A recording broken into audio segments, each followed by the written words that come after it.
Hi, Teagan here. A lot of my clients and students ask me, am I feeling my intuition or is it fear? I just don't know. So I want to address this topic today because it's really important. And if you are here, you will be asking the same question. So what is intuition?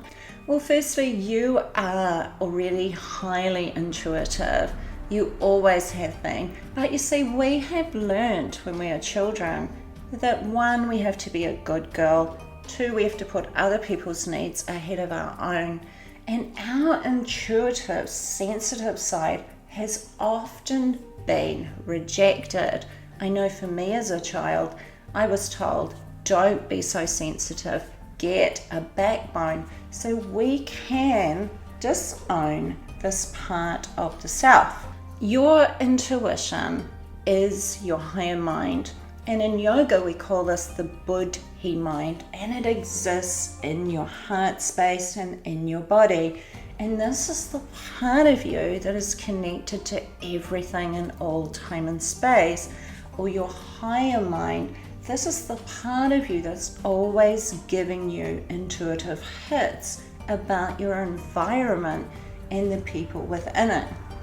But we also have a lower mind, our manas mind, and this is our analytical conscious mind. This is the mind that's always perceiving things through our past experience. So often when we get an intuitive hit, the conscious analytical mind will come over the top and it will rationalize, or it will try and make sense, or it will perceive things through the lens of, but I can't upset people, or I have to be a good girl, or I have to put their needs in front of my own. So we hear our intuition, but then we don't trust it. So this is a problem that many women face because we have been taught not to trust ourselves and also not to put ourselves first. So intuitive information is almost like tapping into a different language.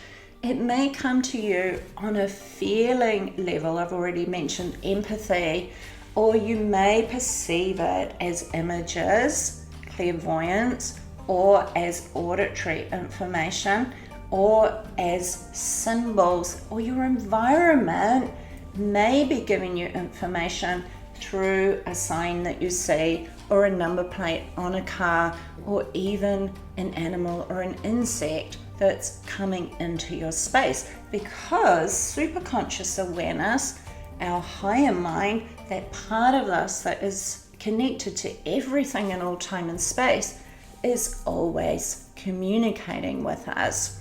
So it's always that first thing that comes into your awareness without the conscious mind overriding it. So what is fear?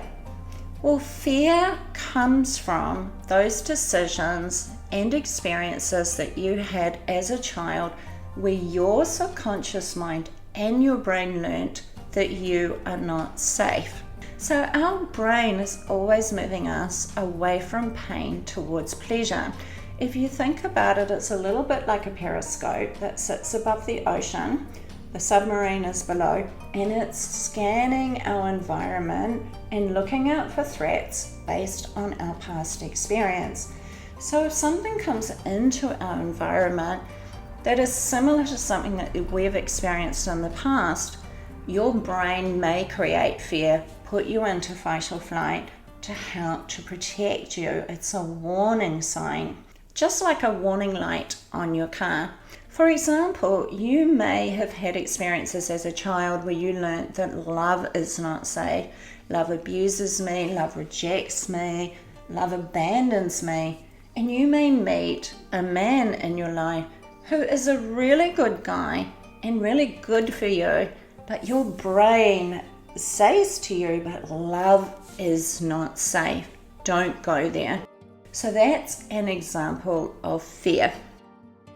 So we can also have intuition and fear at the same time. we get an intuitive hit, but then our fear comes in and says, but what is going to happen here? If I listen to this, I'm going to be on my own, or I'm going to upset somebody else, or my life is going to change.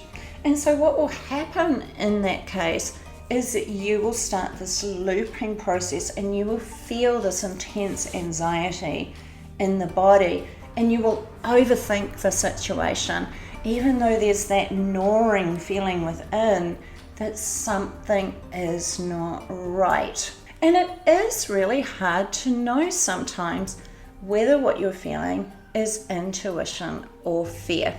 So learning to trust those first impressions that you get are vitally important. If something is nagging you or it's gnawing at you, you must listen, because it is your higher mind telling you that something's not right or something needs your attention. So this really has nothing to do with strengthening your intuition, because your intuition is already there and very active.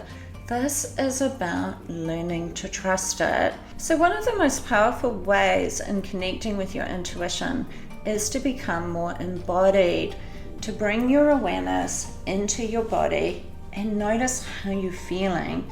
Allow your awareness to come in deeply. So this takes you out of your thinking analytical mind and just feel. You can even drop a question in, like, is this the right relationship for me? Or should I go for this job?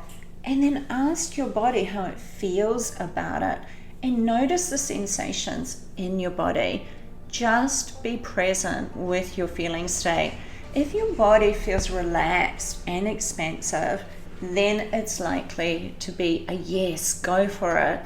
But if you are feeling stressed and tense, it is likely to be your intuition. You can also put yourself in your intuitive circle. So imagine you have a circle around you and name that circle your intuition circle. And then imagine that there is your intuitive self in that circle with you, and visualize that you're having a conversation with that part of you. Just be very present, very in the moment, and ask your intuitive self questions. So using your imagination and listening to what your intuitive self is telling you. Even in your everyday life, ask yourself, how do I feel about this? How do I feel about this person? How do I feel about this situation? What's my intuition telling me? What's it guiding me to do? Ask yourself those questions. Also, ask yourself, is my good girl sabotaging this situation? Am I people pleasing at the moment? Or what am I afraid of? If my intuition was telling me the truth, what am I afraid of? So I hope this video has helped. Thank you for watching.